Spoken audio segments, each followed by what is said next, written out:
Impactante, no, impresionante. Se le arruga a uno el corazón.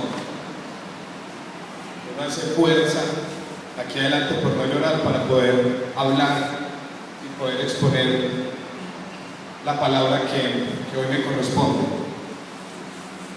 Y antes de comenzar la palabra y viendo estas imágenes, me llegó al corazón hacerles de nuevo la invitación que Julio nos hizo al comienzo, y es que abramos nuestro corazón, que alineemos nuestro cuerpo, nuestra alma y nuestro espíritu para que estas 7 palabras, las que hoy vamos a escuchar, las que hoy como fundación, como grupo de católicos vamos a escuchar, realmente logren transformar nuestra existencia, realmente cambien la historia de nuestra vida.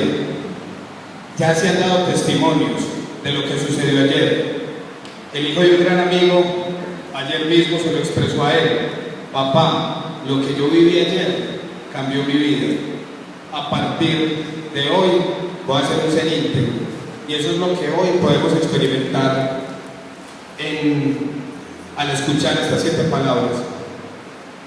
La primera palabra es extraída del Evangelio de San Lucas, capítulo 34, versículo 23, que dice, capítulo 23,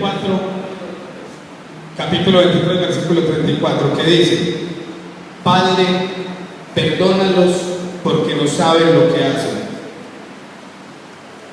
Al comenzar a abordar el análisis de esta primera palabra, podemos, para un mayor entendimiento y comprensión de toda la riqueza que hay en ella, dividirla en 3 partes.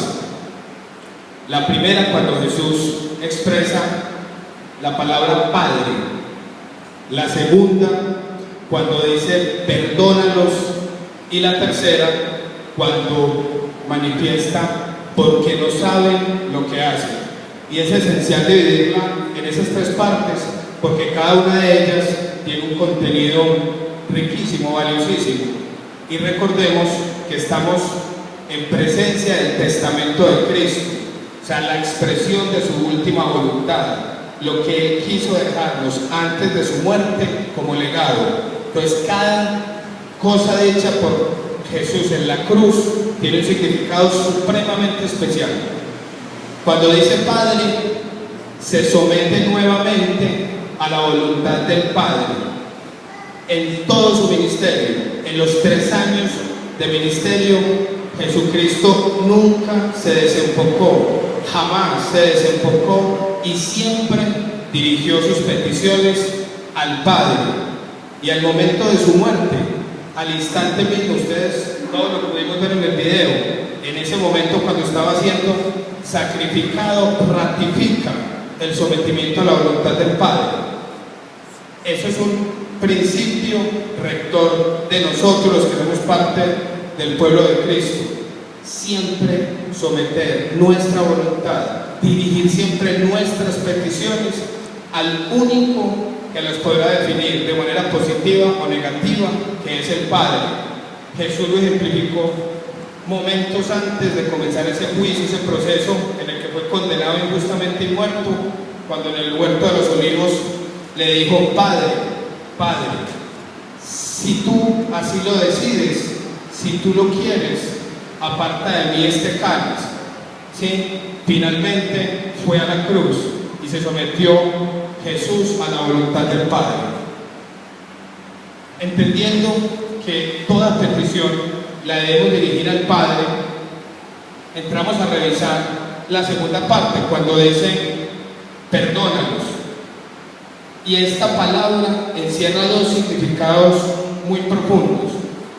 El primero, perdónalos, dirigiéndose al Padre, hace una petición a favor de otros, de ese pueblo, como lo vimos en el video, de israelitas o de judíos y de romanos que en ese momento estaban ejecutando esa sentencia de muerte.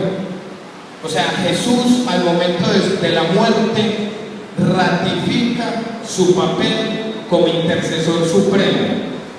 Él, a favor de ese pueblo que lo estaba asesinando, intercede, aboga como abogado supremo ante el Padre, y es ahí donde definimos, ratificándolo en la palabra, cuál es el papel de Cristo hoy en la vida de nosotros. Quiero que miremos Hechos capítulo 7, versículos del 23 al 25.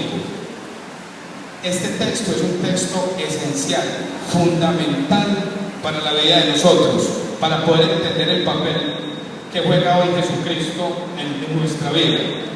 Dice así: los otros sacerdotes debieron hacer mucho, debido a que por la muerte no podían continuar, mas este, por cuanto permanece para siempre, o sea Jesucristo, tiene un sacerdocio inmutable, por lo cual puede también salvar perpetuamente a los que por él se acercan a Dios, viviendo siempre para interceder por ellos.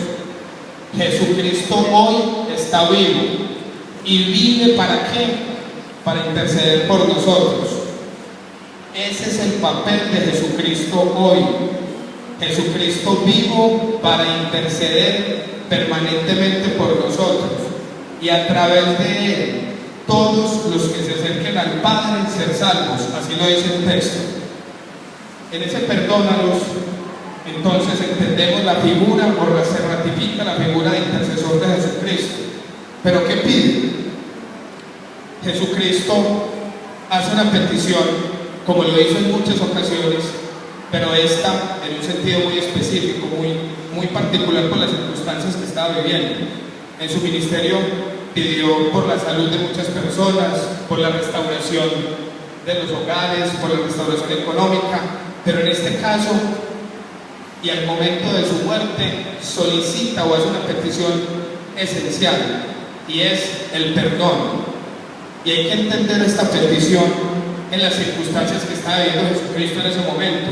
Jesús estaba siendo injustamente asesinado, estaba siendo injustamente crucificado, y él pide perdón para sus asesinos. En este preciso momento, cuando Jesús pide perdón para sus asesinos, define el criterio y el límite del perdón de nosotros como cristianos. El perdón para nosotros no tiene límite. Todo acto, por duro, por difícil, por fuerte que parezca, se debe perdonar. Y Jesucristo no lo dijo, lo testificó en ese momento en la cruz. Él estaba siendo asesinado, como lo acabo de decir, y a esas personas que lo llevaron a la muerte, por ellas pide perdón. El criterio de perdón para nosotros, la cédula que nos debe identificar a nosotros como cristianos, es un perdón ilimitado, independiente de lo que sea que nos hayan hecho, independiente del acto más cruel y difícil que hayamos tenido que soportar, debemos perdonarlo. Y esto nos invita entonces a entender la tercera parte de esa primera palabra, y es porque no saben lo que hacen. Ya entendemos que Jesucristo es el gran intercesor, el abogado máximo que nosotros tenemos ante el Padre, al que podemos acudir para poner todas nuestras peticiones. Y como buen abogado, como buen intercesor, le argumenta al Padre. Es como si el Padre le estuviera diciendo en ese momento: pero ¿por qué los debo perdonar? Y Jesús les dice: porque no saben lo que hacen, son ignorantes, no pudieron entender quién era yo, no pudieron entender mi palabra. Pero ahí quedan mis discípulos, ahí quedan las personas que trasegaron conmigo por 3 años para seguir expandiendo el Evangelio. Y esto define una exhortación que Jesucristo en la cruz nos hace en el momento culminante de su ministerio, o sea, el momento de ser crucificado. Y es una invitación a predicar el Evangelio. Es una exhortación a que nos unamos a ese ejército de cristianos que estaremos por el mundo entregándole a otros la nueva del Evangelio. Y predicarlo significa esencialmente 2 cosas.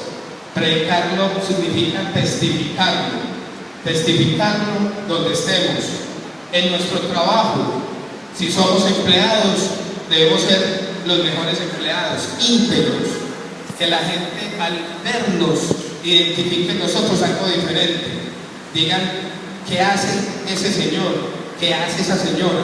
Y ahí estamos predicando el Evangelio. Y predicarlo es también estar acá, asistir hoy acá, en estos espacios de evangelización, donde estamos aportando todos los días para que la palabra de Dios llegue a más personas.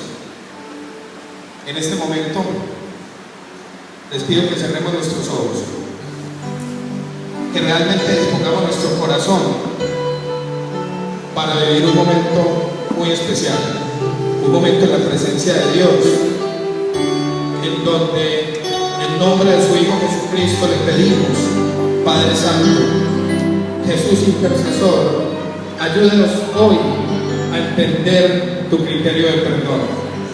Te pedimos hoy, Papá Dios, que sanes toda herida, independiente de lo que nos hayan hecho o de quienes nos lo hayan hecho. A Jesús lo llevó a la cruz el pueblo que evangelizó. Caifás hasta el último minuto lo retó, lo humilló. Todos los apóstoles se escondieron y Pedro lo negó.